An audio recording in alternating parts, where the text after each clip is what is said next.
Hello, all dear subscribers and guests of the channel. I try very hard for you to learn more interesting things from our world. About this will not tell in the school and the government. Please appreciate my work. Please do not forget to subscribe, and like that more people would see the truth. I will be glad to try for you. Enjoy the view. Respectfully find out.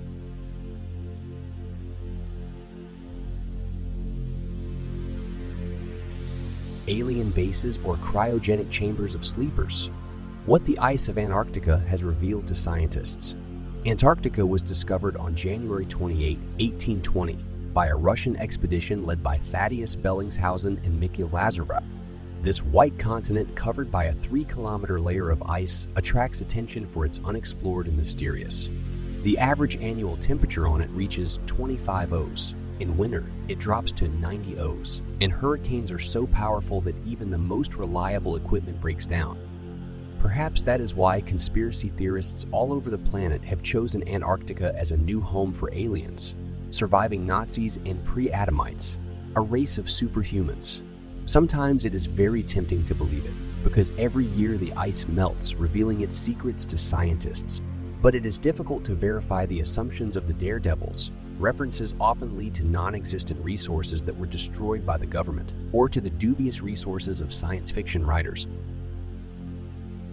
Corey Hood's avian. U.S. researcher Corey Hood believes that beneath the ice of Antarctica, there are some cryochambers where the pre-Adamites sleep, whether it is a race that preceded humans on Earth, or aliens who are interested in liberating humanity from the oppression of a mysterious hidden organization with many names. Corey Goodham himself claims that when he was 6 years old, he was taken from his home by the American government. The boy was allegedly taken to Fort Worth Air Force Base in Texas, where he and 300 other people underwent some kind of training.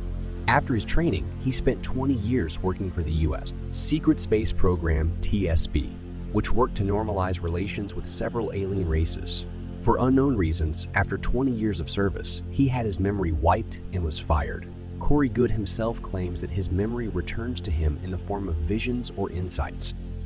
And one of these insights, information about the cryochambers of ancient humanoids, avians, which are under the ice in Antarctica. If they were awakened, human history would change forever. Any human activity in Antarctica is perceived by Corey Wood supporters as opposition to the avians. Whether the environmentalists put forth the idea of spraying water dust over the continent to freeze the ice from above and thus prevent the melting of the glaciers, or Patriarch Kirill of the Russian Orthodox Church arrives in Antarctica with a visit, the conspiracy is seen everywhere. Much of Corey Hood's story is based on the revelations of conspiracy victim Phil Schneider, a subversive engineer who worked for the U.S. government in the late 20th century to help build underground bases for a nuclear program.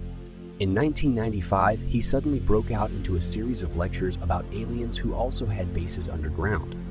During the lectures, he recounted that in 1979 in New Mexico, near Dulce, during construction work, military personnel and workers encountered aliens who attacked them and wiped out a squad of 60 men.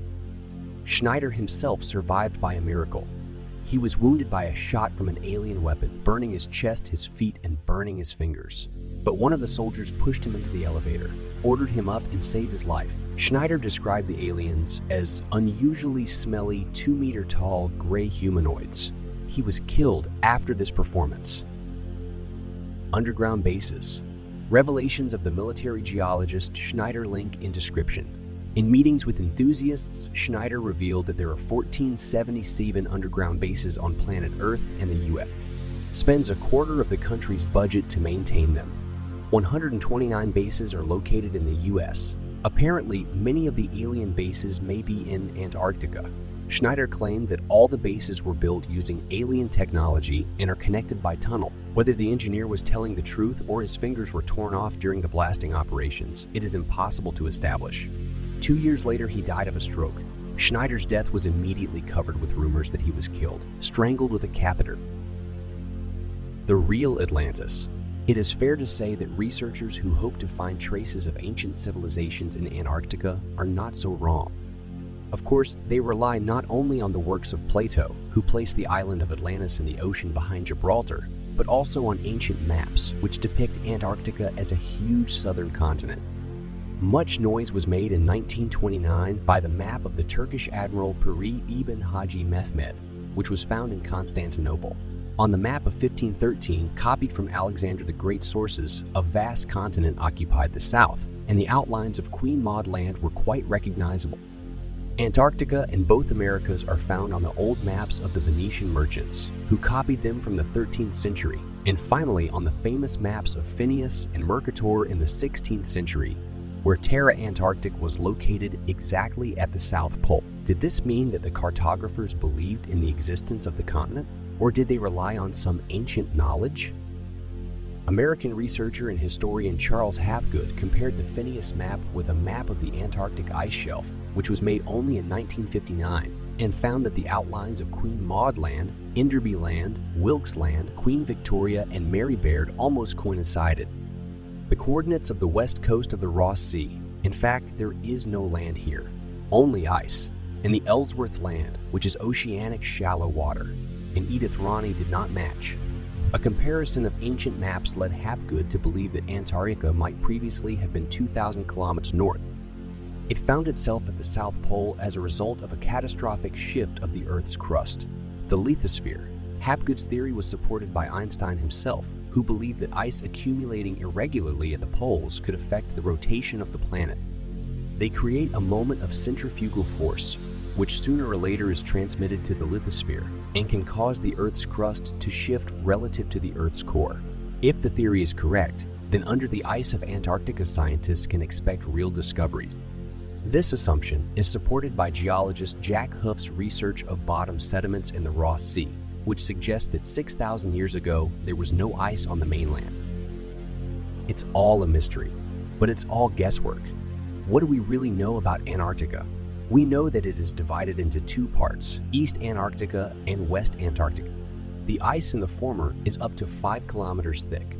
The ice in the west is thinner, about 3 kilometers thick, but most of the solid is below ocean level in a huge depression.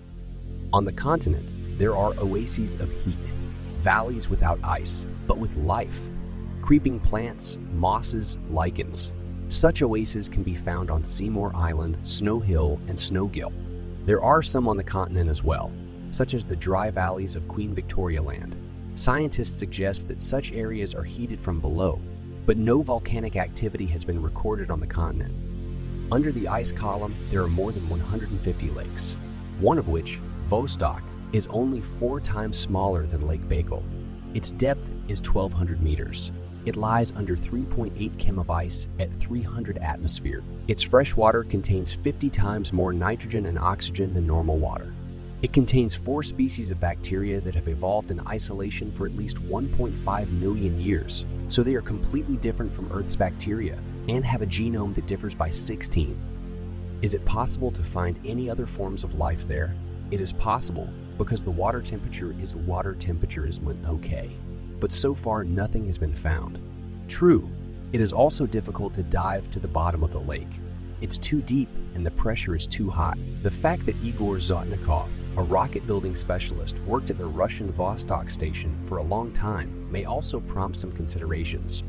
The official version says that the processes in rocket engineering and glaciology are similar in many respects, and this is allegedly why a member of the US space program retrained as a glaciologist. But who knows how it was in reality? Go exactly by the coordinates. In the 21st century, with the advent of digital multiples, it has become fashionable to look for various strange objects on them. There are such artifacts on maps of Antarctica. All coordinates are in the description. This is really very alarming. Look before Google deleted them. For example, according to the coordinates, you can find some torpedo that blew up the mountain on its left and rolled down the slope. You can find a pyramid freed from under the ice, or for example, some snow-covered city, from which you can see only the tops of incomprehensible structures. You can also find the entrance to the Atlantean underground, and it clearly resembles one of the glacial lakes nearby. On the map, next to yet another gate into the kingdom of Atlantis, one can clearly see the outlines of either UFO or black dome. On the other hand, all these satellite photos may be just part of some game designed to fuel interest in the continent. Like it, subscribe to our channel. Many more interesting top films are waiting for you. Enjoy watching.